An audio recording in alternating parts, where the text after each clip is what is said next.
მსოფლიოში ერთ-ერთი ყველაზე პოპულარული სპორტული თამაში ლარპი საქართველოში ახლახანს გავრცელდა. ყველა მსურველს შეუძლია აირჩიოს პერსონაჟი, შეიმოსოს, დაირქვას სახელი, შექმნას იარაღი და მიიღოს მონაწილეობა ბრძოლებში.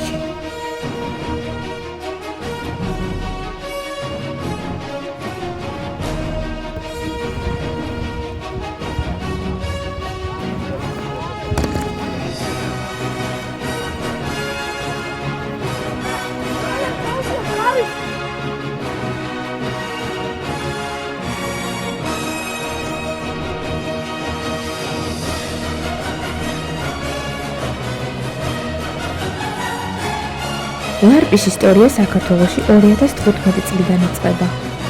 თამაში უამრავი წესია, თუმცა ყველაზე მთავარი იარაღის დარბილებაა.